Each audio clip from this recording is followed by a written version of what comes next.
भारत में एक ऐसी घटना हुई जिस पे आज तक कभी चर्चा ही नहीं हुई। मैटर हाईकोर्ट में गया और सुप्रीम कोर्ट में चल रहा है, लेकिन कभी चर्चा ही नहीं हुई। 2012, 13, 14 में बंगाल से, बिहार से, उड़ीसा से, झारखंड से और उत्तर प्रदेश से गरीब बच्चे गायब होते थे। आदिवासियों के बच्चे, गरीबों के बच्चे, जो झोपड़ी में, झुग्गी झोपड़ी में रहते हैं, उनके बच्चे गायब होते थे। 5 राज्यों से, बिहार, बंगाल, उड़ीसा, झारखंड और उत्तर प्रदेश। और बाद में पता चला ये सारे बच्चे जो यहां से गायब होते थे, ये सब केरल में जाके मिलते थे। केरल में एक सामाजिक कार्यकर्ता ने पीआईएल फाइल किया और हाईकोर्ट में उन्होंने पीआईएल फाइल करके कहा कि ये जो 5 राज्यों के बच्चे आ रहे हैं, यानी बिहार, उड़ीसा, झारखंड, बंगाल, उत्तर प्रदेश के बच्चे आ रहे हैं, ये सारे बच्चे केरल के यतीम खानों में लाए जा रहे हैं, इनको कन्वर्ट किया जा रहा है और इनको मुस्लिम बनाया जा रहा है, मुसलमान बनाया जा रहा है। उनका खतना कर दिया जाता है, उनको कलमा पढ़ाया जाता है, उनको मदरसों में रखा जाता है, मदरसों में पढ़ाया जाता है और सारे के सारे बच्चों को मुसलमान बनाया जा रहा है। याद रखिए, यह ऐसी घटना है जिसमें कभी मेन स्ट्रीम मीडिया ने कोई चर्चा नहीं किया, न इलेक्ट्रॉनिक मीडिया ने चर्चा किया। 1-2 स्टोरी आप अगर गूगल करेंगे तो आपको मिल जाएगा, Kerala high court order CBI probe in child trafficking case, लेकिन उसमें पूरा डिटेल उस पेपर में भी नहीं निकला हुआ है कि ये जो हाईकोर्ट ने ऑर्डर किया क्यों किया है। आप जरा सोचिए, 5 राज्यों के बच्चों को किडनैप किया जाता था, केरल में लाया जाता था, उनका खतना किया जाता था, उनको कन्वर्ट किया जाता था, उनको मदरसों में पढ़ाया जाता था, उनको मुसलमान बनाया जाता था। और ये ऐसे 5,000, 10,000, 20,000 नहीं, याचिकाकर्ता ने कहा था कि लगभग 60,000 बच्चों को इन 5 राज्यों से लाया गया है केरल में और उनको मुसलमान बना दिया गया है। कुछ लोग कहते हैं, केरल के लोग, कि केरल में जितने भी यतीम खाने चल रहे हैं उनमें ज्यादातर बच्चे यूपी, बिहार, झारखंड, बंगाल, असम के वहां से उठाए जाते हैं, वहां से किडनैप किए जाते हैं, वहां रखे जाते हैं और वहां उनको कन्वर्ट कर दिया जाता है। अभी कुछ दिन पहले भी एक घटना आई है जिसमें एनसीपीसीआर ने बताया, एक बच्चा पंजाब से किडनैप हुआ और बाद में भी मुजफ्फरनगर में मिला है, वो ऑलरेडी उसको मुसलमान बना दिया गया। पूरे देश में बहुत बड़ा खेल चल रहा है, गरीब बच्चों को किडनैप करके, छोटे छोटे बच्चों को किडनैप करके, झुग्गी झोपड़ी में रहने वालों को, बच्चों को किडनैप किया जाता है और किडनैप करके उनको बाद में कन्वर्ट कर दिया जाता है, उनको यतीम खानों में रखा जाता है, उनका खतना कर दिया जाता है और उनको कन्वर्ट कर दिया जाता है। बहुत बड़ा खेल चल रहा है। याद करिए आप, मुगल काल में भी कन्वर्जन हो रहा था, अंग्रेजों के टाइम में भी कन्वर्जन हुआ, आज भी कन्वर्जन हो रहा है। और जब केरल हाईकोर्ट में मैटर पहुंचा तो केरल की सरकार ने सीबीआई जांच का विरोध किया। इसके बावजूद जस्टिस अशोक भूषण, जो उस समय केरल हाईकोर्ट के चीफ जस्टिस थे, जो बाद में सुप्रीम कोर्ट आया और राम मंदिर वाला जो फैसला आया उसमें भी वो खुद भी वो शामिल थे, उन्होंने केरल सरकार की मांग को अस्वीकार किया, सीबीआई जांच का ऑर्डर किया। बाद में उस फैसले को सुप्रीम कोर्ट में चैलेंज किया गया और सुप्रीम कोर्ट में मांग की गई कि सीबीआई जांच रोक दिया जाए, लेकिन सुप्रीम कोर्ट ने मना कर दिया, बोले सीबीआई जांच होने दीजिए। यहां सुप्रीम कोर्ट में मैटर आज भी चल रहा है। बिहार, उड़ीसा, झारखंड, बंगाल, उत्तर प्रदेश उसमें पार्टी है। मैं पूरे देश के राज्य सरकारों से कह रहा हूं, जब भी आपके बच्चे गायब हो रहे हैं, बहुत गहराई के साथ उनकी जांच करिए। एक बहुत बड़ा सिंडिकेट चल रहा है भारत में, किडनैप करके बच्चों को कन्वर्ट कर दिया जाता है। तो एक तरीके से धर्मांतरण करने के लिए किडनैपिंग हो रही है, कन्वर्जन के लिए किडनैपिंग हो रही है। ऐसे दुनिया में कहीं नहीं होता। पाकिस्तान में होता है, बांग्लादेश में होता है। पाकिस्तान में बच्चियों को किडनैप कर लिया जाता है, कन्वर्ट कर दिया जाता है। बांग्लादेश में भी हिंदुओं को किडनैप किया जाता है, कन्वर्ट कर दिया जाता है। और वो खेल भारत में भी हो रहा है। दुर्भाग्यवश सीबीआई जांच अभी तक चली रही है, अभी तक पूरी नहीं हुई। 2015 में ऑर्डर किया था केरल हाई कोर्ट ने जांच करने का, सुप्रीम कोर्ट ने उस पर स्टे देने से भी मना कर दिया। 2023 आ गया है, लेकिन अभी तक जांच पूरी नहीं हुई है। सीबीआई किस स्पीड से जांच कर रही है, ये सीबीआई के लोग जाने, सीबीआई के अधिकारी जाने।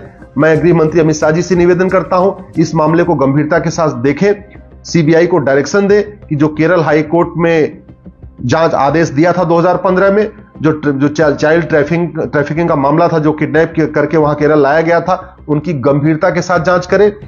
जिन यतीम खानों में उनको रखा गया था, उनकी फंडिंग की जांच करें, उनका लाइसेंस कैंसिल करें और उनके खिलाफ जो लोग किडनैप करके लाए हैं, सिंपल धाराओं में नहीं, ऐसे लोग जिन्होंने पूरे देश से बच्चों को किडनैप किया, किडनैप करने में मदद किया, जिन बच्चों को केरल में लाके कन्वर्ट किया गया और उसमें जिन लोगों ने मदद किया, उन सब के खिलाफ नेशनल सिक्योरिटी एक्ट लगाएं। जिन लोगों ने बच्चों को बाहर से किडनैप किया और केरल में लाके कन्वर्ट किया, उनके खिलाफ यूएपीए लगाएं। धर्मांतरण कराने वाले और उनको मददगारों के खिलाफ वेजिंग वॉर की धारा लगाएं, सेक्शन 121 लगाएं, जिसमें आजीवन कारावास और मौत फांसी की सजा दी जाती है। जिन लोगों ने पूरे 5 राज्यों से बच्चों को कन्वर्ट किया है और उनको केरल में लाके किडनैप करके केरल में लाके कन्वर्ट किया है, उनके खिलाफ सेडिशन की धारा लगाएं, देशद्रोह की धारा लगाएं, उनके खिलाफ गैंगस्टर एक्ट लगाएं, उनके खिलाफ उनकी 100% प्रॉपर्टी जब्त करें। ये छोटा मोटा मैटर नहीं है। और मैं गृह मंत्री जी से निवेदन करता हूं, सभी राज्य सरकारों को कहिए कि जब जब कन्वर्जन हो, कन्वर्जन कराने वालों और कन्वर्जन कराने वालों के मददगारों, क्योंकि पूरा सिंडिकेट होता है, कन्वर्ट तो 2 आदमी 3 आदमी कराते हैं, लेकिन उनकी मदद करने वाले कई लोग होते हैं। कोई उनको जगह उपलब्ध कराता है, कोई उनकी गाड़ी उपलब्ध कराता है, कोई उनको पैसा उपलब्ध कराता है, कोई उनको किताब उपलब्ध कराता है, जो भी पूरे नेक्सस में शामिल होता है।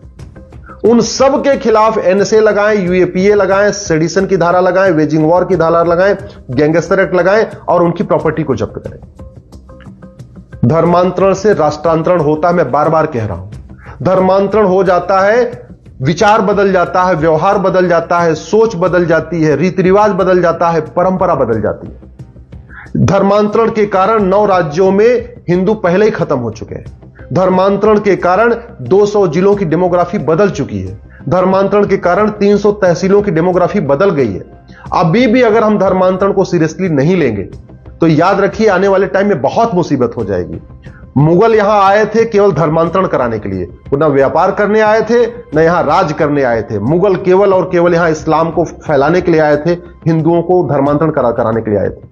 ऐसे जो ईस्ट इंडिया कंपनी आई या जो अंग्रेज आए, वो न यहां राज करने आए थे न यहां लूटने आए थे, एक्चुअल में वो क्रिश्चियनिटी को फैलाने आए थे।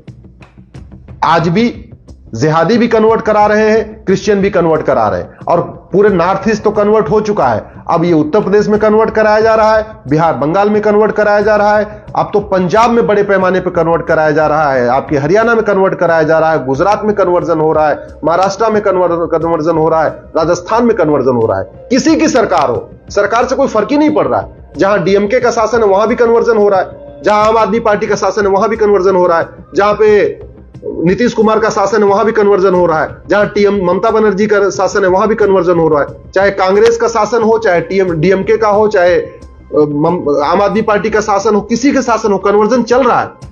ये कन्वर्जन तभी रुकेगा जब 5 धाराएं लगाई जाएंगी। कन्वर्जन कराने वालों के खिलाफ एनएसए लगेगा, कन्वर्जन कराने वालों के खिलाफ यूएपीए लगेगा, कन्वर्जन कराने वालों के खिलाफ सेडिशन लगेगा, कन्वर्जन कराने वालों के खिलाफ वेजिंग वॉर लगेगा और कन्वर्जन कराने वालों के खिलाफ गैंगस्टर एक्ट लगेगा। अदरवाइज ये धर्मांतरण चलता रहेगा और अगले 20 से 25 साल के अंदर भारत की डेमोग्राफी और बदल जाएगी। अभी तो केवल 9 राज्यों की डेमोग्राफी बदली है, अभी तो केवल 200 जिलों की डेमोग्राफी बदली है, अभी तो केवल 300 तहसीलों की डेमोग्राफी बदली है। अगर हमने कठोर दंड व्यवस्था लागू नहीं किया, और सबसे इंपॉर्टेंट, केवल कानून की धारा लगा देने से बात नहीं बनेगी। ऐसे जो कन्वर्जन कराने करते हैं और उनके मददगार हैं, उनका narco polygraph brain mapping test भी करना मैंडेटरी करना पड़ेगा। जब तक कन्वर्जन कराने वालों का, जिहादियों का, मिशनरियों का नार्को पॉलीग्राफ ब्रेन मैपिंग नहीं होगा, तब तक पूरी सच्चाई सामने नहीं आएगी। सरकार को पता ही नहीं चलेगा, ना जनता को पता चलेगा कि इस पूरे नेक्सस में कौन कौन शामिल है, कौन इनको फंडिंग करता है, कौन नेता इनका मददगार है, कौन नौकरशाह इनका मददगार है, कौन पत्रकार इनका मददगार है, कौन इनका सामाजिक कार्यकर्ता मददगार है। इनको अरब से फंडिंग हो रही है कि खाड़ी देशों से फंडिंग हो रही है कि अमेरिका से फंडिंग हो रही है, कहां से फंडिंग हो रही है। इसलिए टाइम आ गया है, कन्वर्जन के खिलाफ कठोर धाराएं लगाई जाए, कन्वर्जन का मुकदमा 1 साल के अंदर डिसाइड किया जाए। स्पेशली केंद्र सरकार सभी राज्यों को बोले कि जहां भी किडनैपिंग हो, जहां भी कन्वर्जन हो, उसको गंभीरता के साथ जांच करें और कन्वर्जन कराने वालों को आजीवन कारावास, फांसी देना सुनिश्चित करें, तभी यह कन्वर्जन रुकेगा।